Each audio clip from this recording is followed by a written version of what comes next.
안녕하세요. 저는 30후반의 여자입니다. 봄도 지나가고 이제는 완연한 여름이 찾아온 것 같은데요. 따스하고 푸르러야 할 제 마음은 왜 이리 춥고 싫은지 모르겠어요. 인생 선배님들께 뭐라고 화소연이라도 해보자는 마음에 솔직한 저의 사연을 공유해 보겠습니다. 저는 3살 연상의 40대 남편과 함께 살고 있습니다. 결혼한 지는 올해로 4년차가 되었는데요.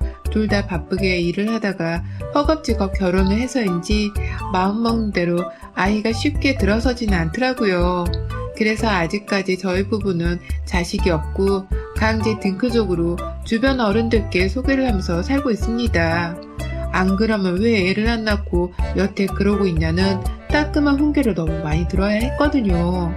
저희 남편과 제가 허겁지겁 결혼을 했던 4년 전, 그때는 정말 정신이 하나도 없었어요. 사귀고 있던 남편이 갑자기 결혼 얘기를 끄집어내는 바람에 전 그제서야 전에 없던 결혼 생활을 해보기 시작했었죠. 둘 다 30대 중반에 들어서 있던 때였는지라 결혼 생각이 아예 없었던 것은 아니었지만 뭐에 쫓기듯이 우리 결혼하는 거 어때? 당장 한 3개월 정도만 준비하면 바로 되려나? 라면서 물어오던 남편의 태도는 분명 쫓기던 상태가 분명히 보였습니다. 그런 남편의 말에 저는 당연히 거절을 했었죠. 무슨 결혼을 콩붙듯 후다닥 해치우려 하는 남편의 태도가 미래의 배우자로서 마음에도 안 들고 또 그리 성에 차지 못했었기 때문입니다. 하지만 결국 저희가 그렇게 결혼을 했어요. 남편이 제게 결혼을 서두르려는 이유를 솔직하게 고백을 한 덕분이었는데요. 당시 남편의 말로는 자기의 남동생이 있는데 동생네 커플이 지금 당장 결혼을 해야 하는데 시부모님께서 저희 남편의 결혼 순서가 먼저라며 무작정 결혼을 반대하고만 계신다고 하더라고요. 처음엔 이해가 안 되었지만 장남이 장가조차 제대로 가지를 못한 채 혼자서 동생 결혼식을 참석해야 하는 아들을 어느 부모님이 보고 싶어 하겠냐고 하는 남편의 말에 이해가 슬슬 가기 시작했어요. 그렇게 결혼 얘기가 나오게 되면서 후다닥 식도 올리게 되었고 그 후 도련님네 커플은 바로 2달 뒤에 결혼식을 치렀습니다. 석 달 동안 시부모님은 자식 둘을 모두 다 장가 보냈습니다. 저희 도련님은 경찰 공무원이었고 동서는 남편이랑 같은 회사에 재직 중인 직장 동료더라고요. 설마 했더니 저희 남편을 소개로 도련님과 동서가 처음 만나선 결혼까지 하면서 부부가 된 것이었어요. 같은 여자인 제가 봐도 참하고 교양 있게 말을 할 줄 아는 동서가 참 예뻤습니다. 옆에서 동서를 바라보는 도련님의 눈에서도 늘 하트가 튀어나오려 했습니다. 게다가 시댁에서 만나면 저를 먼저 챙겨주고 밥을 먹더라도 저한테 먼저 말 한 번을 더 걸어주며 어색하지 않도록 해주려는 두 사람의 태도가 고맙기도 했어요. 결혼을 하고 나서 제게 잘해주는 도련님네 부부를 보면서 저도 점점 결혼이 더 좋아져갔죠. 하지만 결혼 1년차가 지나가면서부터 엉뚱하게도 저희 남편과의 묘한 신경전이 시작되었습니다. 정확히는 남편의 바람기를 의심하기 시작한 겁니다. 저희 부부가 애 없이 맞벌이로 지내고 있다 보니 평소에 친구를 만나거나 시댁에 가려고 해도 금, 토, 일요일 말고는 시간적 여유가 별로 없었습니다. 시간이 있다 해도 일하다 와서 힘든 상태였기 때문에 누구 하나 먼저 나가자는 말을 쉽사리 하지를 못했었죠. 그런데 하루는 남편이 문자 한 통을 받고서 집 밖으로 나가더라고요. 누가 봐도 문자를 보낸 사람이 밖에서 불러냈기 때문에 나가는 꼴이었는데 남편은 제가 눈치를 채지 못했다고 생각을 한 건지 밖에 쓰레기 좀 버리고 올게. 좀 답답하네. 라면서 굳이 음식물 쓰레기를 다 차지도 않은 그 봉투를 들고 나가더라고요. 그러더니 남편이 무려 40분 정도를 밖에서 시간을 보내다가 집에 들어왔습니다. 집 앞에 있는 쓰레기 버리는 곳에 갔다 오려면 겨우 1분, 오다 가다 이웃들을 만나 수다를 떨었다고 하더라도 겨우 5분에서 10분이면 족할 일이었는데 저희 남편은 무려 40분을 밖에서 배회하다 들어왔어요. 어딜 다녀오는 길이야? 쓰레기 버리러 간다며? 라고 물어보는 제 말에 남편은 쓰레기 버리고 왔지. 답답하다 했잖아. 잠깐 동네 산책 좀 하고 왔어. 라면서 아주 당당하게 이유를 댔습니다. 너무 당당하게 얘기를 하니 저도 제가 가진 의심이 긴가민가 하기 시작했고, 그래서 별일이 아니었을 수도 있겠다며 웃어넘기를 했습니다. 하지만 그날 밤새도록 잠은 제대로 잘 수가 없더라고요. 제가 젊은 적에 사랑과 전쟁 같은 프로그램을 너무 많이 봐서 그런가? 혹여나 이 남자가 신혼이 지겹다면서 그 사이 딴 여자랑 바람을 피우러 나간 건 아닌가 싶어서 의심을 하게 되었고, 결국 그날 남편의 핸드폰을 몰래 들춰봤어요. 그리고 저는 카톡의 마지막 화면에 띄워져 있는 동서를 봐버렸죠. 동서가 제 남편한테 뭐해? 나 산책하고 싶어 라고 문자를 보내왔더라고요. 지 남편을 놔두고 마누라랑 있는 제 남편을 불러낸 것입니다. 너무 기가 막혀서 자다 말고 그 문자를 본 채 남편을 깨웠어요. 그러자 남편은 자기 핸드폰을 뒤진 거냐면서 불같이 화를 냈고 당장 제 손에 들린 자기 핸드폰을 뺏어가더니 너 뭐 우울증 같은 거 있냐? 라는 말을 남기곤 작은 방으로 가서 잠을 자더라고요.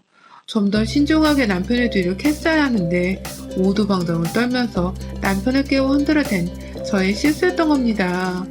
결국 그날 저는 남편으로부터 오히려 핸드폰을 뒤진 의부증 여자 취급을 당하며 미안해, 내가 실수했어 라는 사과를 먼저 해야만 했고요. 남편도 빨리 그 상황에서 벗어나고 싶긴 했던지 다시는 그러지 마. 내가 설마 재수씨랑 바람이라도 피웠다고 생각하는 건 아니지? 내 동생 마누라랑 당신이 그렇게까지 저질스럽지 않길 바라본다 라면서 제 탓인 거 다시 한번 확인을 시킨 채 사과를 받아줬어요. 기분이 전혀 개운하지도 않고 좋지도 않고 불편한 것만 한가득이었습니다. 동서를 생각하면 이도저도 정말 남편 생각이 나서 미칠 것 같았죠. 그날 후로부터 남편은 몇 번이고 퇴근을 하고 나서 저를 둔 채 혼자 산책을 하겠다고 집을 나섰고요. 가장 길게 자리를 비웠을 때에는 거의 1시간 반 정도를 비우기도 했었어요. 어딜 갔다 왔냐 물어보면 남편은 산책을 하고 왔다며 대답을 잘 해줬었는데 그것도 지속이 되니 또 의심하는 거야 나를? 라면서 거들먹거렸고 그 바람에 저는 또 혼자 꿍해질 수밖에 없었습니다. 계속해서 그 상대가 동서는 아닌지 남편과 밖에서 만나는 혹은 불러내는 사람이 동서가 아닐런지 의심의 꼬리를 물었습니다. 그런데 그 후 동서는 도련님과의 아이를 임신까지 해서는 출산까지 했어요. 제가 내 남편과의 관계를 의심한 것이 말짱 도루묵 같았을 정도로 도련님과의 관계가 참 좋았죠. 또 아무렇지 않게 도련님 앞에서 제 남편이나 저와 함께 농담도 잘 주고받으며 살갑게 지내더라고요. 저는 혼자서 남편의 불륜을 의심했었는데 동서는 그걸 까마득히 모른 채로 저를 여전히 형님이라며 잘 챙겨주기에만 바빴어요. 가끔 부부 사이 좋으라면서 커플 잠옷을 선물해주기도 했고 제가 커피를 좋아하는데 쇼핑하다가 마음에 들었다며 커피잔 세트를 사주기도 했고 말이죠. 형님인 저는 임신을 안 했는데 자기 혼자 일을 먼저 가져버린 게 미안하다는 말까지 하면서 제 사소한 기분들을 배려하고 이해하려 해주는 동서의 태도가 너무 고맙고 또 미안했습니다. 그쯤 되니 내가 괜히 엄한 동서한테 오해할 생각을 해버린 건가 싶어서 죄책감이 들기도 하더라고요. 그래서 얼마 되지는 않았지만 저 또한 동서에게 마음을 표현하고자 참 잘해주었어요. 동서네 집이 저희 집이랑 가까워서 걸어서는 얼마 걸리지도 않았는데 퇴근길에 괜히 동서네 집에 들려서 애를 봐줄 때도 있었고 동서네 부부가 놀러 간다고 하면 아예 하루 종일 애를 저희 집에 데려와 돌봐준다든지 또 가벼운 술친구가 필요로 할 때에도 일부러 동서를 찾기도 했습니다. 모유술 때문에 동서는 맥주를 안 마시고 탄산수나 음료수로 대신을 하곤 했지만 찾아갈 때마다 저를 반겨주고 대화 상담도 잘해주는 동서가 늘 고마웠어요. 그러다 보니 저도 1년 전쯤엔 솔직하게 그간에 제가 남편과 동서 사이를 오해했던 것에 대해서 마음을 털어놓기도 했죠. 동서, 나는 솔직히 동서랑 내 남편의 사이를 의심했어. 동서가 그날 밤에 우리 남편한테 산책하자고 연락 온 문자를 봤거든. 그것 때문에 남편이랑도 싸우고 내가 동서를 좀 싫어했었는데 이제는 알겠어. 내가 확실히 두 사람 사이를 오해했던 거란 걸. 라고 말을 하니 동서가 한참 제 얘기를 듣다가 눈물을 보였습니다. 형님, 저 때문에 두 분이서 싸우신 거예요? 전 그런 줄도 모르고 저도 그날 기억해요. 그날 야근하는 남편한테 문자를 보낸다는 게 그만 아주버님께 실수로 보내버릴지 뭐예요.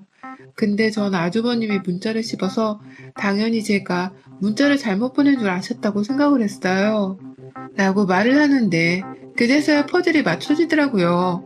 동서가 잘못 보낸 문자였을 뿐 내 남편은 진짜로 동네 산책을 하다가 집에 좀 늦게 들어왔던 거라고 말입니다. 그날로 저는 좀 더 동서에게 마음을 솔직히 털어놓으며 부부 사이의 고민도 아낌없이 공유를 했어요.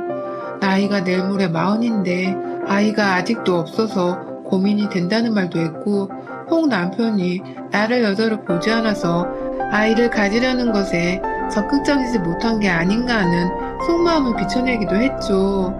그러면 동서는 그럴 이유 없잖아요. 아주버님도 형님만큼 힘드신데 남자라서 표현을 잘 못하고 계시는 걸 수도 있어요. 두 분이서 너무 스트레스 받지 말고 함께 이겨내가야죠. 라면서 조언을 해주었어요. 어째 저보다 나이가 어린 동서였지만 저보다 어른스러워 보이는 동서의 태도가 참 고마웠죠. 그렇게 저는 동서의 조언을 받들면서 좀 더 남편을 이해하고 알아가려고 애를 썼습니다. 부부끼리 젊은 시절 데이트를 하듯이 풋풋한 시간을 가져보는 걸 추천한다는 동서의 말에 남편이랑 좀 더 데이트를 자주 해보려고도 했죠. 퇴근 후 영화관에서 만나 영화 보고 밥을 먹고 들어간다든지 주말에는 꽃 구경부터 눈 구경 등 계절에 상관없이 함께 데이트를 하는 시간을 자주 가져보고자 했습니다. 그럼에도 간간히 남편은 저에게 소리소문 없이 혼자 산책을 나간다거나 야근을 하면서 집에 늦게 들어온 적이 있었는데 동서와의 상담으로 점점 제 마음이 치유가 되고 있어서 그랬는지는 모르겠지만 더 이상 남편을 의심하지 않게 되더라고요. 산책을 했다고 하면 그런가 보다 싶었고 야근을 했다 하면 또 그런가 보다 싶었죠. 오히려 부부끼리 데이트를 하고 지내다 보니 연애 때와 같은 잔정이 차오르는 듯 했고 남편도 마찬가지였는지 저에게 먼저 1박 2일 캠핑 여행을 가자는 제안을 해왔습니다. 가까이 있는 곳으로 차를 끌고 가 쉬다가 오자는 취지였죠. 그간 데이트를 해왔어도 어디 제대로 놀러가서 진득하게 놀아본 기억은 잘 없었는데요. 남편이 그런 제안을 해주니 얼마나 고맙던지요. 당장 알겠다고 오케이를 해놓고서는 주말 내내 일정을 비워뒀고요. 준비하면서 저는 저대로 동서한테 자랑도 했었습니다. 우리는 놀러 간다고 유치한 자랑질을 한 게 아니라요. 남편이 저를 생각해서 먼저 데이트를 가자는 성의를 베풀어 줬다며 감격에 겨워 행복하단 말을 한 것이었죠. 제 말에 동서도 어머 형님 잘 됐네요. 제가 뭘 했어요. 연애 때처럼 데이트를 자주 해보는 게 정말 효과가 있더라니까요. 라고 말을 하며 기뻐해 주더라고요. 그런데 설레는 마음으로 여행짐을 싸고 있던 금요일 밤 남편이 좀 늦는 겁니다. 전화를 해도 전화를 받지 않고 문자를 넣어도 제 문자를 읽지도 않더라고요. 이 사람이 지금 뭘 하는데 일이 소식이 없나 싶어서 당황하던 중 저는 혼자서만 여행을 갈 준비를 다 마쳤고요. 남편은 그날 11시가 조금 넘어서야 집에 들어왔어요. 술이 취한 채로 말입니다. 내일 여행을 가야 할 사람이 술에 취해 이러고 들어오면 어쩌냐면서 막 화를 냈고 남편은 미안하긴 한지 혼자 혀꼬인 말로 내일 여행 갈 수 있어 라는 말만 되풀이하다가 화장실 안으로 들어가 씻더라고요. 그러더니만 여행을 가야 하니 빨리 잠이나 자자면서 침대 위로 들어가는데 제 기분이 너무 찝찝했습니다. 꼭 가기 싫은 사람을 제가 억지로 여행에 데려가려 하는 꼴만 같았어요. 괜히 나 때문에 남편이 피곤한데도 여행을 간다고 시간을 내준 건가 싶어서 마음이 편치 않은 채로 잠이 들었고 다음날 오전 8시가 되어서 불이 났게 출발을 하고자 일어났는데 글쎄 남편이 제 옆에 없는 겁니다.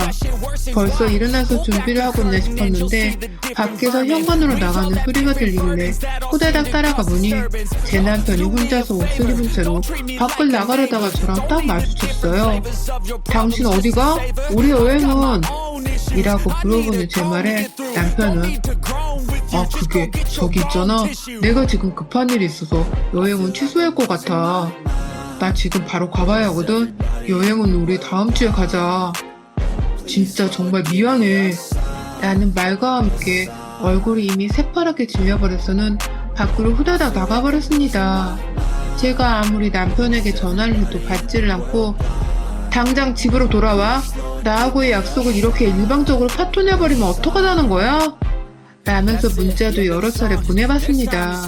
하지만 제 아무리 연락을 해봐도 남편은 소식이 없었고 저는 거의 아침에 눈 뜨자마자 멘붕에 빠진 상태였죠. 이미 남편을 찾는다고 무의식 중에 집을 나와서는 집 앞 골목을 계속해서 서성이고 있었고요. 남편의 차가 그대로 집 앞 주차장에 세워져 있는 것으로 보아 어디에 달려나가기라도 한 것 같았습니다. 도대체 누굴 만나러 가길래 와이프랑의 약속도 당일날 바로 파토를 내버리고 사라지는 건지 얼척이 없었어요. 혼자 산책을 나가면서 집을 비우던 내 남편의 지난 행적들이 순식간에 머릿속을 스쳐 지나가면서 오만 생각이 다 들었죠. 혹 남편이 연락하던 여자를 만나려고 사라진 건 아닌지, 그 여자와 지금 함께 시간을 보내려고 한 건 아닌가 싶었어요. 순식간에 저의 마음은 떠난 남편을 찾아야 한다는 생각에서 버림을 받은 여자라는 생각으로 바쁘게 변질이 되어버렸고요. 그렇게 저는 남편을 향한 원망을 더해 수치스러운 마음에 집을 나섰다가 결국 동서를 찾아갔습니다. 제 마음을 당장 의지할 사람은 가까이 살던 동서뿐이었으니까요. 주말이라 분명 서방님도 집에 계실 텐데 실례와 쪽팔림을 무릅쓰고 그냥 동서네 집으로 무작정 갔어요. 가서 내가 한 풀이라도 좀 하면 도련님도 그렇고 동서도 그렇고 제 편이 되어줘서 제 욕이라도 신랄하게 받아줄 것 같았거든요. 멍 때리고 걷다가 어느새 도착한 동서네 집 앞에서 저는 무작정 노크를 했습니다. 집에 애가 있어서 벨 누르지 말라고 적혀있는 스티커를 보고 그 와중에 제 딴에는 동서네 애를 배려한 것이었죠. 한참 노크를 하자 안에서는 동서가 누구세요? 라고 불러댔고 저는 차마 대답할 힘이 없다며 현관 앞에 쭈그려 앉아버렸어요. 자꾸 불러도 밖에서 대답이 없으니 동서가 현관 근처까지 나와서는 또 누가 장난치는 거야? 라면서 말을 하더라고요. 아무래도 그 비슷한 시기에 동네 꼬맹이들이 남의 집 배를 누르면서 장난을 쳐왔던 것 같아요.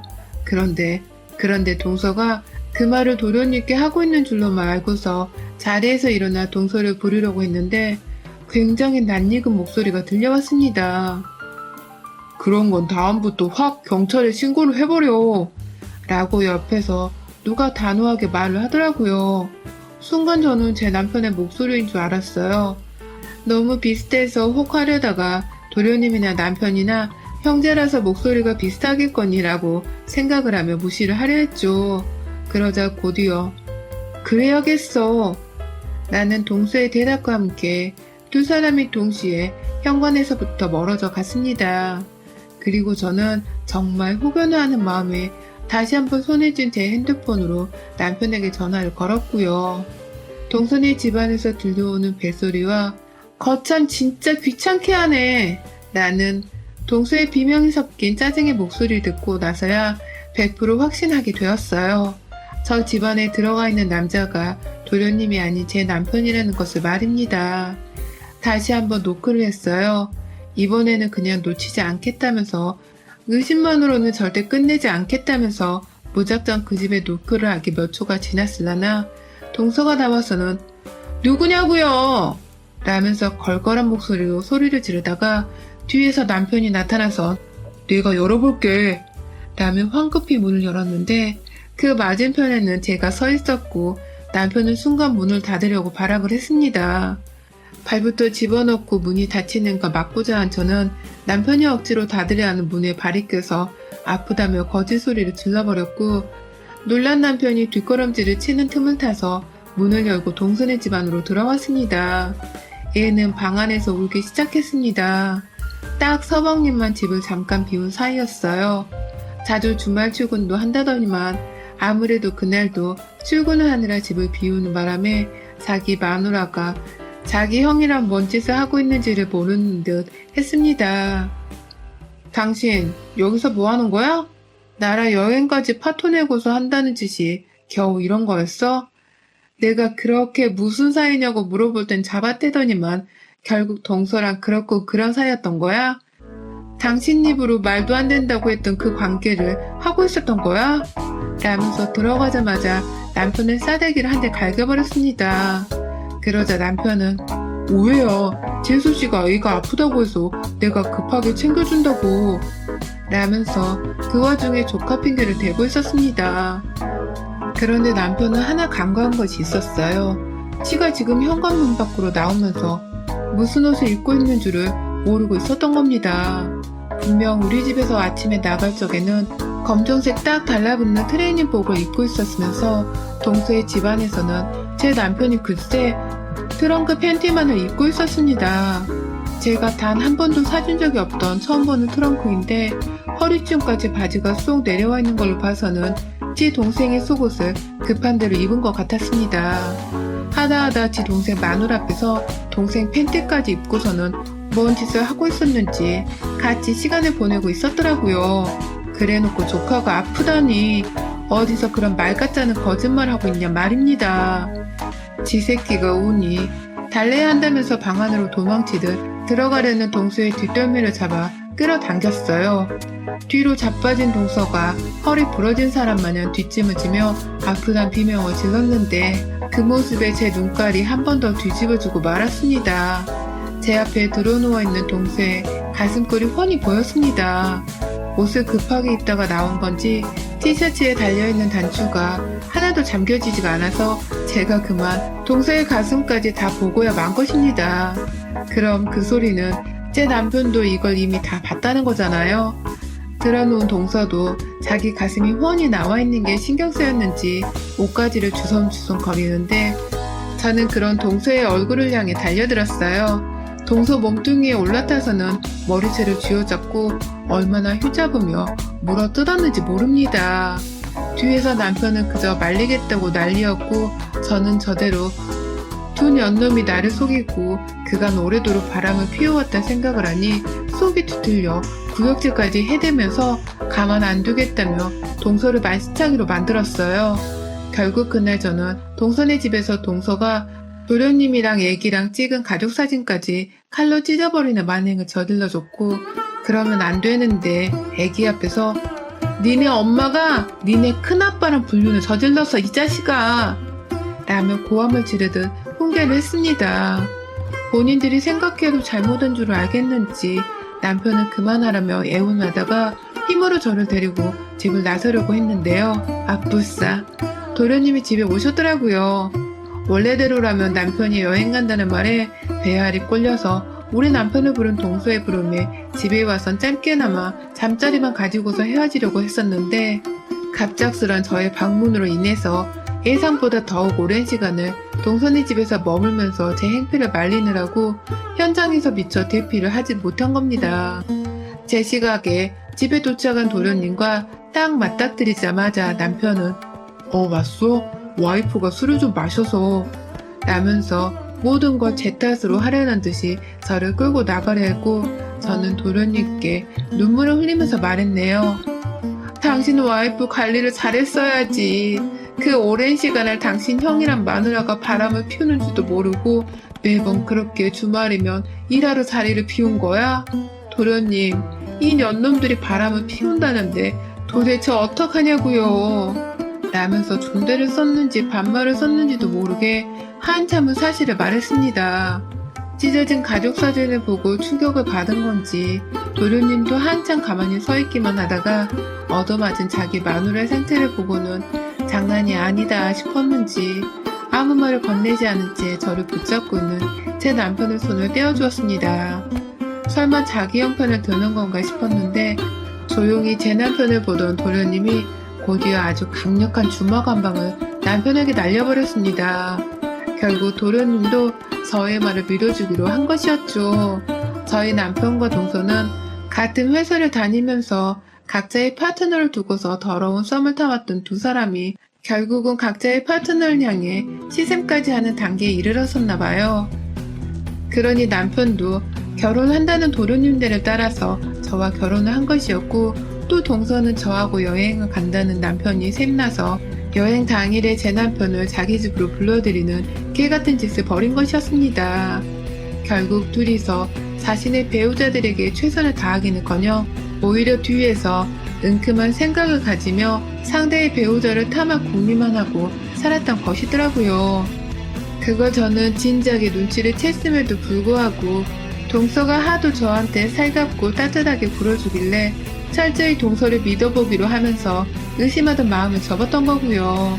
결국 이렇게 어마무시한 배신을 당하게 되면서 저희 집구석에서 맞바람을 피워대던 두 년놈들은 동시에 이혼을 당하게 되었습니다. 저는 저대로, 도련님은 도련님대로 각자의 배우자와 이혼 소송을 하게 되었고요. 서방님은 차마 자기 형이라서 위자료를 달라는 소송을 못하겠던지 그냥 시댁에서 연을 끊어버린 채 동서한테 애도 보여주지 않은 채 혼자 도망치듯이 애를 데리고 독립을 하게 되었는데요. 저는 달랐어요. 동서년이 저한테 저질러온 그 두 얼굴의 만행이 너무 열불이 나서는 가만히 있을 수가 없었습니다. 위자료 소송을 걸어버린과 동시에 이 두 년놈들이 다니고 있는 회사를 찾아가서는 한바탕 엎어버렸네요. 도련님한테 맞았던 그날 남편은 흠씬 두들겨 맞고서는 쫓겨나자마자 시댁으로 도망쳐서 지내고 있는 상태였거든요. 시댁도 발칵 뒤집어져 난리가 났지만 아무도 아들을 때리지는 못하고 그냥 숨겨둔 채로 저하고 도련님의 눈치를 보던 중이었고요. 남편을 생각할수록 너무 분한 마음에 남편 하나를 먼저 조지겠다는 생각으로 남편의 회사를 가서는 같은 회사를 다니고 있는 동서도 가만두면 안 되겠다면서 부서까지 찾아다니며 개판을 피워댔습니다. 그리고 결국 그 회사에서 살아남은 사람은 단 한 명도 없게 되었답니다. 가족을 속인 채 그리고 형제를 속인 채로 두 사람은 회사에서 잘림과 동시에 가정도 파탄이 난 채로 완전히 인생 바닥을 찍어버리게 되었고요. 특히 동서는 자기 애를 향한 양육권까지 뺏겨버린 와중에 서방님이 소식도 없이 애만 데리고 이사를 가버린 바람에 집에서도 쫓겨나고 애까지 빼앗겨버린 바람에 정신이 나가버리는 상황까지 왔네요. 시어머니가 자기 큰아들과 작은 며느리의 잘못을 사과한다면서 간혹 연락이 와서는 소식을 전해주고 계신데요. 동서는 지금 머리 싸매고 자기 친정에 들어가 드러누워 있다고 하네요. 제 남편은 시댁에 들어가선 방 안에서 은둔형 자식 마냥 술만 퍼마시고 있다고 하고요. 그게 동서를 향한 사랑 때문인지 아니면 저하고 이혼을 하게 되어 겪은 상실감 때문인지는 모르겠지만 부디 어느 쪽이든 내 남편이 좀 더 망가져서 다시는 재생이 불가능한 놈이 되어버렸으면 좋겠습니다. 여러분의 생각은 댓글로 남겨주세요. 오늘도 시청해주셔서 정말 감사합니다.